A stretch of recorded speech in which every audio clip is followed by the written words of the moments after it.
name's Nathan Andrews, and for my sophomore final project, I chose to build a wildlife camera. The camera's name is Animal Taker 15. I'm not really set on that name, it's kind of iffy, but whatever. Next slide. I chose to do this project because I like nature and I'm a small-time hunter. Wildlife cameras have been around for a while. We've taken pictures of some of the biggest animals. What my camera needs to be is it needs to be weatherproof, it needs to be waterproof, it needs to have long-lasting batteries, and it needs to be night vision. The basic schematic, you power in, that it goes to the detector, which tells the camera to turn on, which then lights the infrared LEDs, takes a picture, shuts off, and then it loops back around again. Then the electrical schematic, you got your 6-volt supply in, which then goes to the boost converter and the buck converter. The buck converter bucks it down to 4.5 volts, which runs the micro. The micro powers the motion detector, and the motion detector sends signals back to the micro to tell the boost converter to turn on, which boosts it up to 12 volts to the light and turns on the camera. The camera itself, it's a Digital Concepts digital camera. I actually got it from my sister, that's why I think. But it's 7.1 megapixels. It runs off 3 AAA batteries, which equals 4.5 volts. The running current is about 140 milliamps. When it takes a picture, it takes about 300 milliamps. One problem I had with the camera is I had an infrared lens on it, which blocked out all the infrared, which is the main part of my project. So, with the help of Creo, I had to take the camera apart, take the lens out, and my camera is actually pretty easy. A lot of people had problems with theirs, but all I had to do was take my knife and kind of pry it around the infrared lens. It was sat right on top, and I just popped out, put it back together, and it worked fine. But, the buttons on the camera,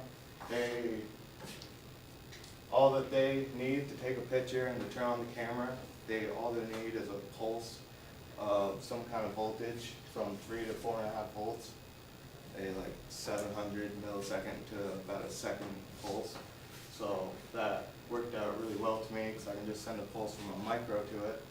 No need for transistors or any of that. So, yep. The making of the board. For my board, I'm building a buck converter. My buck converter will take 6 volts in and buck it down to 4.5 volts. I have 3 terminal blocks here.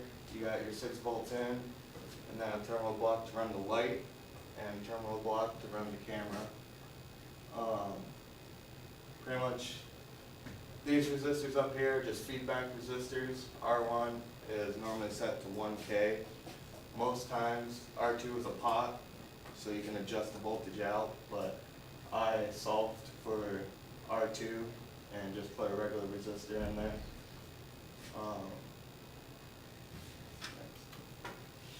Calculating my parts, I used my electronics book. It had a lot about buck converters, boost converters, and buck boost converters. It's a DC to DC converter, step down. It calls for a low resistance inductor designed for 150 kilohertz switching regulator. It has a 3-pin LM2595 chip, regulator chip, and it calls for a Schottky diode. Here's the equation for your load max, your load minimum, your inductor minimum, your capacitor minimum, and then over here is how you solve for R2 with R1 set to 1K. It's pretty simple.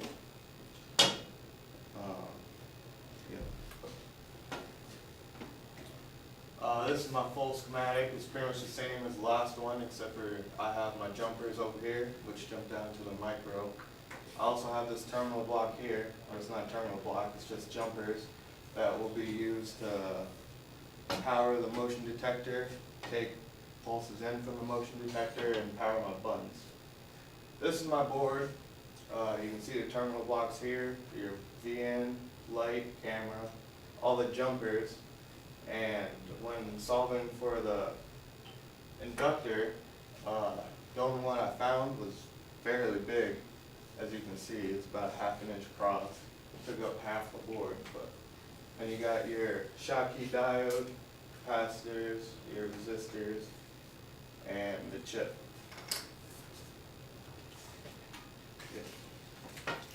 The battery that I chose to use is a 6-volt lead acid battery. It's efficient, rechargeable, and has a 3 to 5 year lifetime. I chose to use this battery because we just had an extra one laying around, so I might as well use it. And I didn't want to use 4.5 volts to run my micro, because in order to run the light, it needs to be 12 volts, and using the boost converter, it would draw too much current. Right now it'd be drawing about 600 milliamps, and if I use 4.5 volts, it'd draw almost an amp. And the chips are only regulated for like 1 amp, so I thought that would work out just fine. Here's the light that I used. It's a 12 volt light. It's got a cadmium sulfide cell built in the middle in series, so when it's dark, it turns on the LEDs. It runs off 300 milliamps fully lit. It's a pretty bright light. It will be running off a boost converter. Boost converter is pretty much the same as a buck converter, but, well, it's actually a buck boost converter. It has a pot where you can adjust it from 2 to 35 volts, I'm pretty sure, or 6. And then in the boost converter, I'll be using it to boost from 6 to 12 volts. Yep.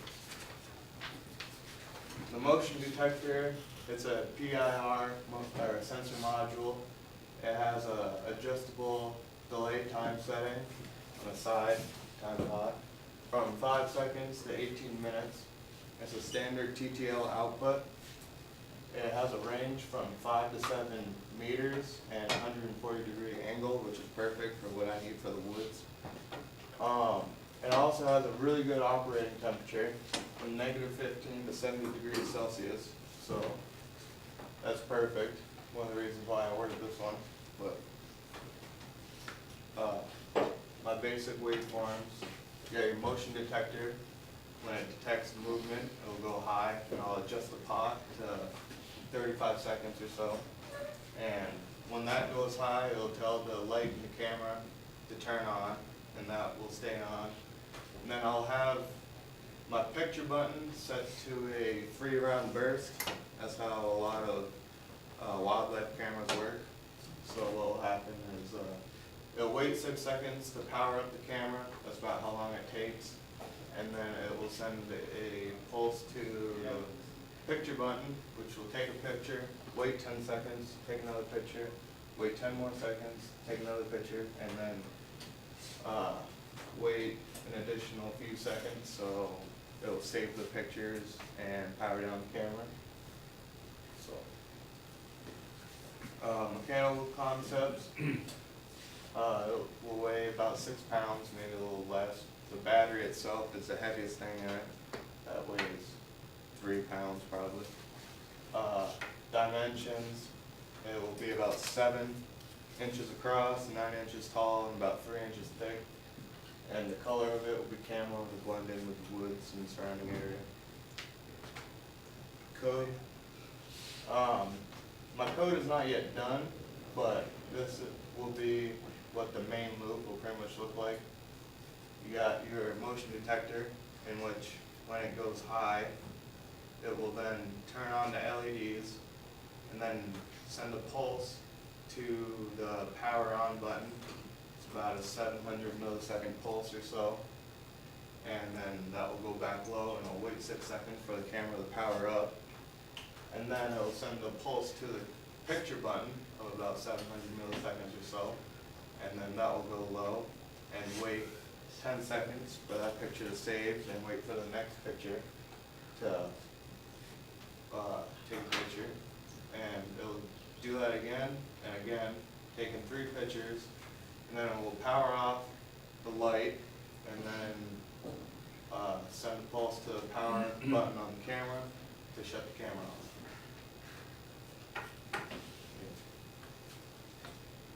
My finished product, it'll look something like this. It's not done yet.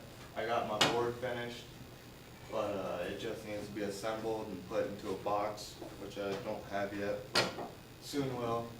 And then the box, I'll probably have to paint to be camo, or unless I can find one. Make it waterproof with some sealer of some sort. But, yeah. I want to say thanks to Esposito for the understanding of the buck and boost converter, Correo for helping me with the camera, Bob for ordering parts, St. Dennis for teaching me about the micro and how the code works for it, and all my classmates for all their help throughout the semesters, and I want to thank Jeremy for all his help. So yeah, any questions? Does the camera flash, or does it kind of illuminate the whole area for 30 seconds on the light side? It'll illuminate the whole area. So it's not just a flash like a... The gear will freeze for a minute. Yeah, it's yeah, it'll probably stay on for a full second. And doesn't the wildlife run away then? It's a infrared light, so. Oh, okay. The camera itself has a flash on it, which I cut the wires to it so it wouldn't go off. But, and then I'm gonna have the infrared lights take its place. So, yeah. Does your infrared stay on during the day? And if so, does that affect the picture at all? It will not turn on during the day because the cell that's built in it, it's got that. Can you go to that slide? Cell. It's got the cell built in, and it's built in series, so if it detects light, then the LEDs won't turn on, and I measured it with even just a little bit of light, it draws 0 milliamps, doesn't draw any current at all. And then I covered it up to test fully lit, and it drew about 300 milliamps, so the buck converter would be drawing about 600. So. Can you go back a couple slides to the camera slide? Oh, no, that. So I think it was on this one you were talking about the buttons. So you actually tested it by sending in a 3-volt pulse and it turns the camera on and everything? Yep, just a short pulse turns it on, another pulse turns it off. Okay. Both buttons work that way. So, Yeah, 'cause the other groups had a lot of trouble with that. yeah, I got really lucky with this camera. It was actually pretty easy. The lens popped out fine. What make is that? Buttons are, but What kind of camera is it? it's a, I don't know, a digital concept, just a cheap camera. Oh, okay. We'll have to Oh, remember no, that. good. next Yeah. time. The lens on it, the infrared lens is right on top. All I had to do was pop it out with a knife, came out nice, and put it back in. Right. On the 2 slides forward, calculating your parts slide. So, did you actually have to change anything here, or did you build it exactly according to those calculations? I didn't build, this is just an example out of the book. Okay, I have my own calculations, they're not in here, but okay. yeah, my they came out a little bit different, but like the inductor was about the same, 100 micro, Okay. and the other inductor was about 50 micro. And, my R1 was the same, R2, I solved for it here, and it was like 7 point something K. And you got those calculations somewhere? like in Yeah, your I do, portfolio? in my Okay. folder. Have you tried the electronic version of those where they ask you for the current and the voltage in and they do the design?